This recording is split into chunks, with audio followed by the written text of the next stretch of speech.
निवेश के मौके को देख रहे थे तो इन दो सेगमेंट पे बातचीत हुई। शो के आखिरी हिस्से में मैं और कुछ फ्यूचर इन्वेस्टमेंट की जो भी अपॉर्चुनिटी उस पर चर्चा करेंगे। लेकिन अभिषेक अग्रवाल साहब, जो गिरावट आ रही थी उसमें एक एफआईज की भूमिका काफ़ी अहम मानी जा रही थी।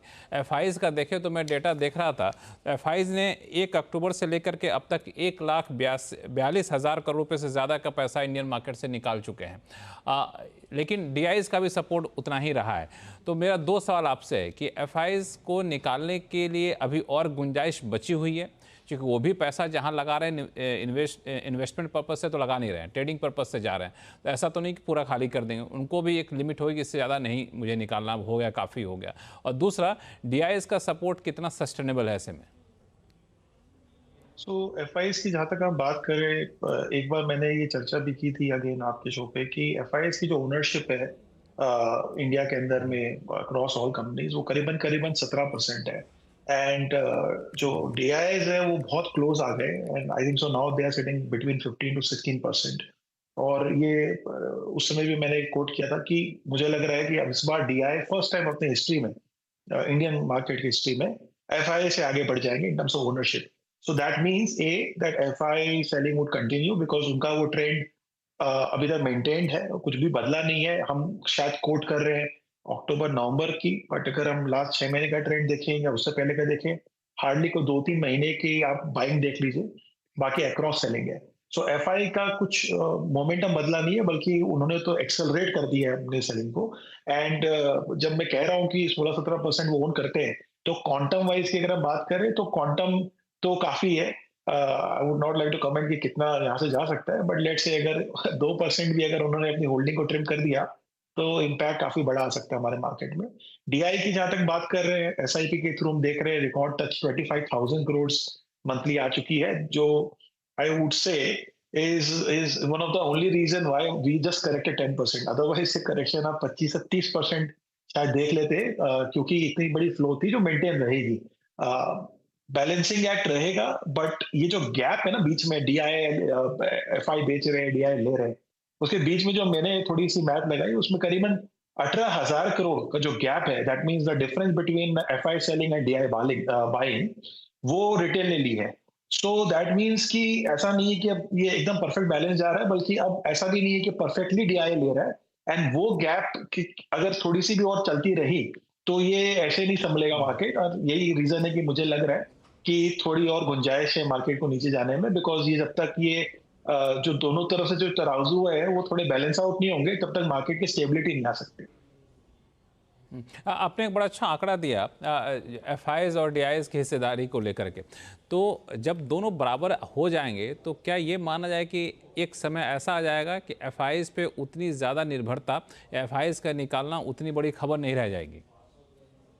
जी बिल्कुल, कोई भी इकोनॉमी को अगर बड़ा होना है तो उसके डोमेस्टिक इन्वेस्टर मार्केट को स्ट्रेंथ होनी चाहिए। और अभी तक इंडिया के अंदर में हमने हमेशा देखा है कि डिस्पाइट हमारी इतनी स्ट्रांग इकोनॉमी होने के बावजूद, इतनी स्ट्रांग ग्रोथ स्टोरी होने के बावजूद, हम हमेशा फॉरेन कैपिटल पे डिपेंडेंट रहते थे। एंड फिर अगर वो कैपिटल आउटफ्लो होता था तो हमारे मार्केट अननेसेसरी क्रैश हो जाते थे। सो अब कम से कम वो ट्रेंड तो बदल गया है कोविड के बाद से। एंड बिल्कुल मुझे लग रहा है कि डीआई आने वाले समय में ये आंकड़ा आप देखोगे तो 18 से 20% से भी ऊपर ये निकल जाएगा। बट इसे होने में थोड़ा समय लगेगा, क्योंकि ये एसआईपी भी जैसे बात करें 25,000 करोड़ तक आ गई, एक साल पहले 20,000 करोड़ तक थी, तो जबरदस्त ग्रोथ है वो मेंटेन रहेगी, क्योंकि अपने पास अभी भी जो फाइनेंशियल असेट ओनरशिप इंडिया की है वो अभी भी one of the lowest in the world. So काफी काफी बड़ी जर्नी बाकी है, and I am very hopeful कि हम लोग जो है डोमेस्टिक मार्केट में थोड़ा बेटर ही करेंगे।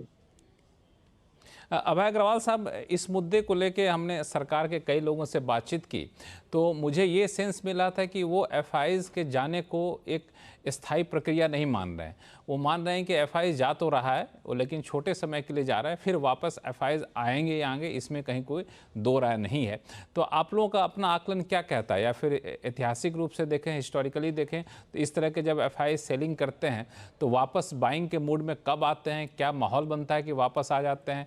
कोई फैक्टर होता है या फिर कुछ टाइम फ्रेम होता है उसके बाद आना शुरू कर देते हैं? कि देखिए, जो हमने देखा है, ऑब्जर्व किया है एफपीआईज का बिहेवियर, एक थोड़ा हर्ड मेंटालिटी होता है जो एक साथ सेलिंग आती है, एक साथ बाइंग आती है। एक समय ऐसा था कि दिन पर दिन, महीने दर महीने, 6 महीने, 9 महीने कंटिन्यूअस बाइंग देखी हमने। और उसकी वजह से मार्केट के टॉप्स भी बने। तो ये फॉरेन फ्लो इम्पोर्टेंट है इकोनॉमी के लिए, क्योंकि हम अभी भी एक ग्रोथ इकोनॉमी है, डेफिसिट इकोनॉमी है, ग्रोथ को फंड करना है। उसके लिए जो डोमेस्टिक कैपिटल फॉर्मेशन है वो काफ़ी नहीं है। मतलब वो जो आपका डेफिसिट आप फंड करेंगे, उसके लिए आपको फॉरेन कैपिटल चाहिए, तभी आप उसको फंड कर पाएंगे। तो इसको जो एफपीआई की सेलिंग है, मुझे नहीं लगता इस तरह की सेलिंग को इतना लाइटली लेना चाहिए। किसी को सोचना चाहिए कि देखिए 23% ओनरशिप थी एफपीआई की इंडियन स्टॉक मार्केट की, और वो गिर के 16% पे आ गई है। ऑलमोस्ट 16 साल का लो है। तो ऐसा क्या हो रहा है कि ये एफपीआई जा रही है सेल करके? और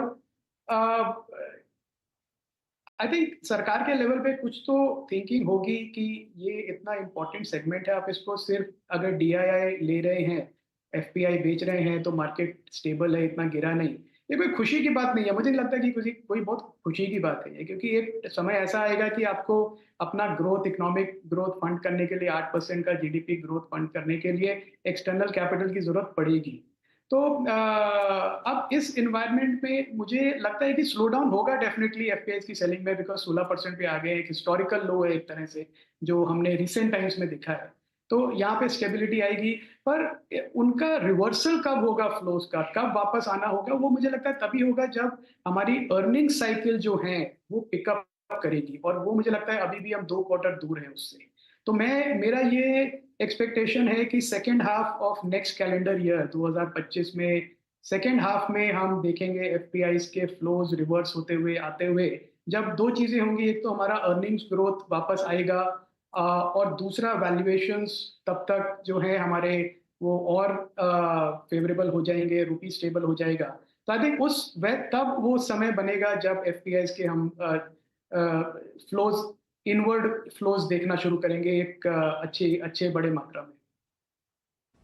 तो मतलब लगता है कि जब उन्हें लगना शुरू हो जाए कि अब बाज़ार में या फिर कहीं कंपनियों की हालत अब बेहतर होने वाली है, क्वार्टर में मार्केट में डिमांड आ रही है, तब वो फिर से पैसा लगाना यहाँ पे शुरू करेंगे।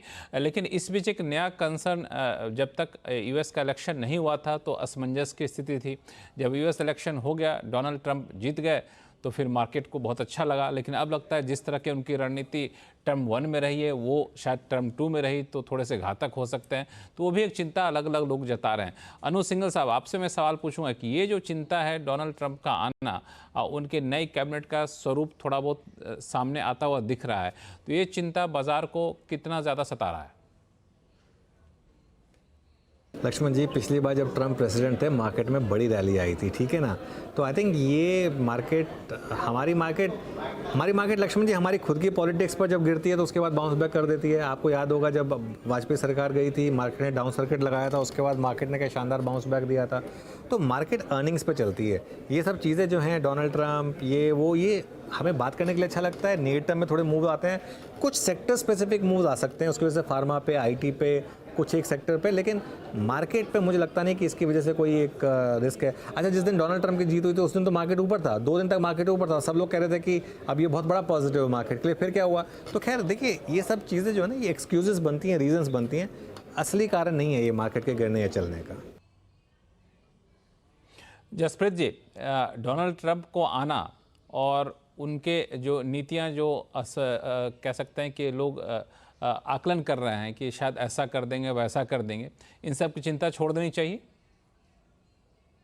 बहुत एम्फेटिकली यस सर। हमने ना 2016 में ही सीख लिया था, when I was in my previous sell side अवतार इन as head of research.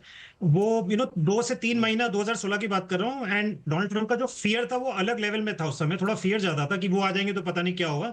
Market ने नीजक रिएक्शन दिखाया था, 5-7% डाउन था इन 2016, एंड वो एक बहुत अच्छी अपॉर्चुनिटी थी, एंड उसको जिसने एनकैश किया था, and they got a good 20-25% return in that year, and that was मतलब वो फ्लैटिश ईयर था। 2016 में कोई बहुत ज्यादा मोमेंटम तो था नहीं मार्केट में, तो उस साल 20-25% रिटर्न बहुत अच्छा था।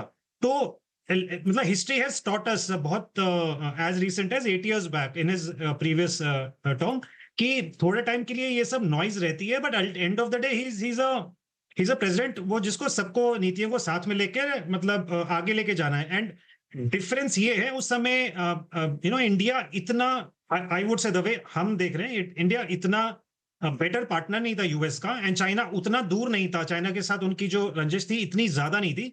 तो इस समय वी आर मोर फेवरेटली प्लेस्ड कि हम बहुत ज्यादा कनेक्टेड है USA in terms of trade policies, and China बहुत दूर हो गया है। तो with that background, with that reality, मतलब हमें बहुत ज्यादा इनफैक्ट हमारे लिए अच्छा ही है, इंडिया के लिए, ट्रेड पार्टनर्स के लिए हमारे चाइना +1 के हिसाब से we are more favourably better place today. इसमें मैं दोनों ही पक्ष को देख रहा हूँ, आपकी बातों से मैं दोनों तरह से सहमत भी हूँ और कुछ हद तक असहमत भी हूँ। दरअसल जब डोनाल्ड ट्रंप आए थे तो आपको याद होगा जब एल्युमिनियम पर और स्टील पर हैवी ड्यूटी लगा दिया था, तो हम